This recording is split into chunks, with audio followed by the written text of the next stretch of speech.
स्वामी विवेकानंद कहते हैं कि यदि आप सोच सके कि आपके भीतर अनंत शक्ति, अनंत ज्ञान, अधर्म ऊर्जा हित है, यदि आप उस शक्ति को बाहर ला सकते हैं तो आप भी मेरे जैसे बन सकते हैं। प्रत्येक इंसान के जीवन में हार जीत एक आम अनुभव होता है। हर कोई कभी न कभी कोई चीज़ में हार जाता है, लेकिन हमारा प्रतिस्पर्धी भाव, लगन और संपन्न हमें पुनः उठने और जीतने का क्षमता प्रदान करते हैं। जीवन में हार जीत को स्वीकार करने के बजाय हमें इसे एक अवसर के रूप में देखना चाहिए। हार हमें सिखाती है कि हम अपनी कमियों पर काम करें और मजबूतियों को और दबाव दें। हमें विफलता को एक सीख के रूप में ग्रहण करना चाहिए और उससे सीखना चाहिए ताकि हम अगले प्रयास में बेहतर कर सकें। हारने की भावना हमें निराशा में डाल देती है और हमें स्वयं की आत्मविश्वास को कम करती है। यह हमारी सामरिक और व्यक्तिगत विकास को रोक सकती है। इसलिए हार के बजाय हमें संघर्ष करना चाहिए। जब हम संघर्ष करते हैं तो हमारी इच्छा शक्ति और सामरिक प्रतिज्ञा जागृत होती है। संघर्ष हमें नए अवसर, नए कौशल विकसित करने और महत्वपूर्ण अनुभव प्राप्त करने का मौका देता है। हम विश्वास के साथ आगे बढ़ते हैं और अपनी सीमाओं को पार करने की कोशिश करते हैं। जीतने की ताकत हमारे अंदर ही होती है। हमें अपनी सपनों, लक्ष्य और उच्चतम मानदंडों पर विश्वास रखना चाहिए। जब हम अपनी सीमाओं को छोड़कर आगे बढ़ते हैं तो हम अपनी सीमाओं की विस्तारित करते हैं और अपने रास्ते तक पहुंचते हैं।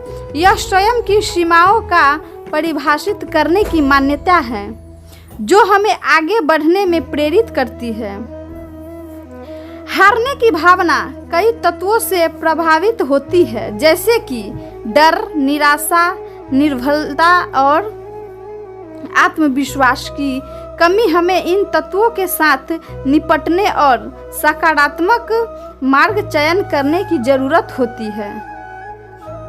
हमें खुद को सशक्त, निर्भर व्यक्ति के रूप में देखना चाहिए और स्वयं की क्षमताओं पर विश्वास करना चाहिए।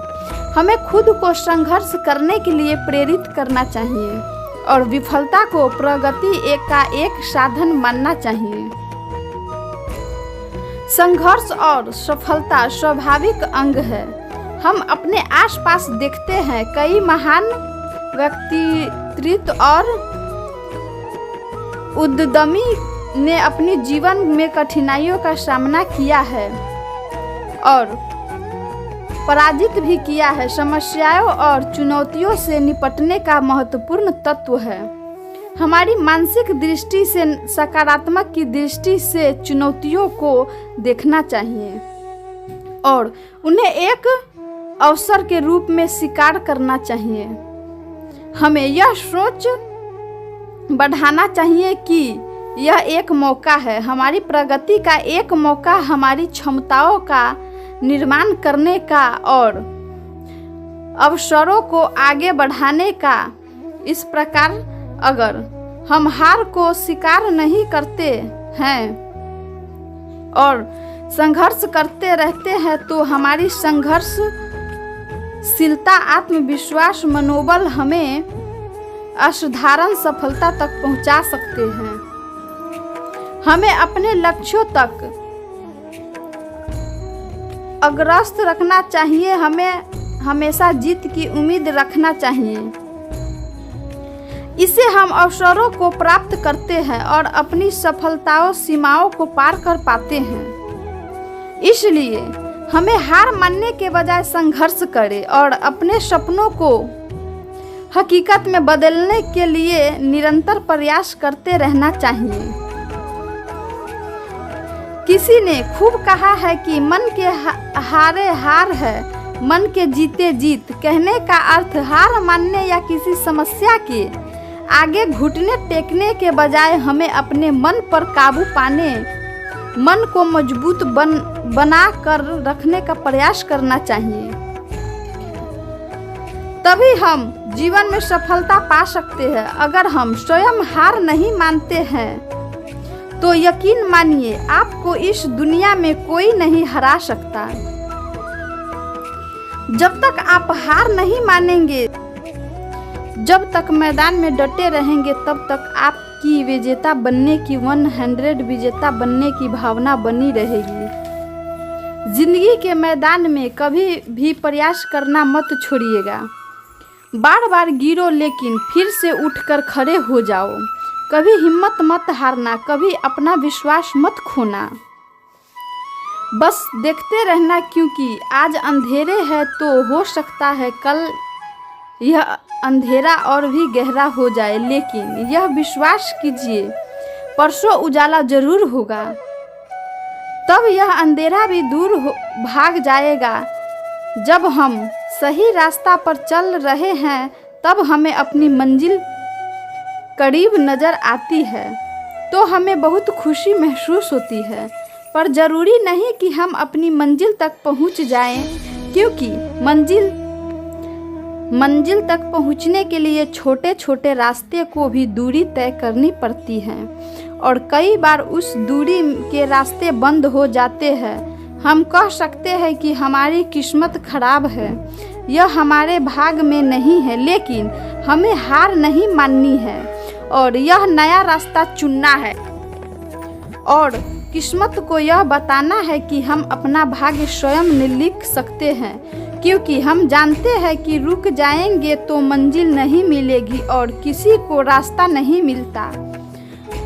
वह थक कर हार मान जाते हैं और उसी रास्ते पर एक जगह खड़ा होकर खुद को किस्मत के भरोसे छोड़ देते हैं।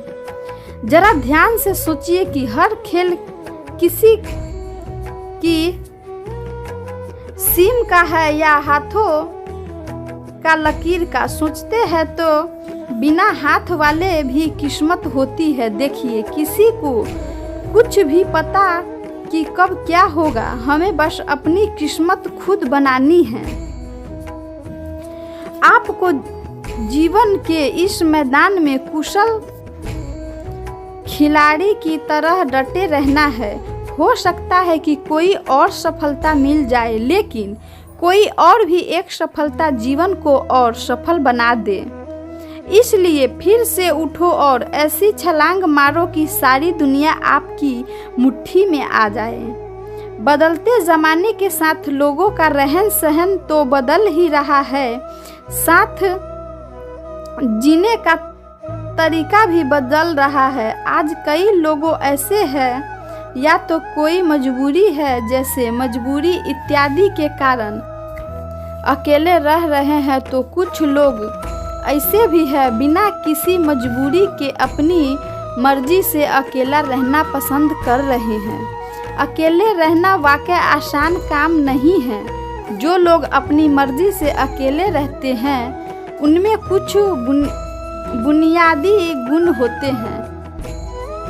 आइए ये जानते हैं इनके गुणों के बारे में। पहला, अकेले रहने वाले लोग अपने आप को संपूर्ण होते हैं। ये लोग खुद को ही सबसे अच्छा दोस्त मानते हैं। दूसरा, ऐसे लोग आत्मविश्वास से भरपूर सकारात्मक सोच वाले होते हैं। तीसरा, ये लोग इस बात का ज़्यादा प्रसार नहीं करते कि दूसरा क्या सोचते हैं। ये अपने मन का काम करते हैं और जिंदगी को भरपूर जीते हैं। चौथा, छोटी बड़ी गलतियों से भी सीखते हैं और भावनात्मक रूप से मजबूत होते हैं। पांचवा, अपने लिए नियम ये खुद बनाते हैं और उसका कद्र खुद से पालन करते हैं। छठा, ये लोग खुले विचारों के होते हैं, लेकिन वो नैतिक मूल्य से समझौता नहीं करते। अनुशासित कर व्यक्ति चर्चा कर व्यक्तित्व करते हैं। सातवां, इमोशन से लेकर आर्थिक मामलों तक में से आत्मनिर्भर होते हैं।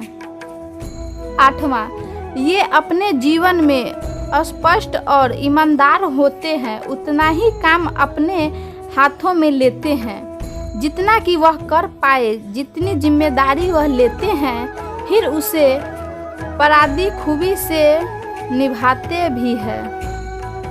9वां, ये लोग मात्र दूसरों को खुश करने के लिए हर काम के लिए हावी नहीं भरते, अपनी क्षमता के अनुसार कम करते हैं और खुश रहते हैं। और मित्रों से मिलने में आनाकानी करना इनकी खुद का फैसला होता है, यह काफ़ी फायदेमंद हो सकता है।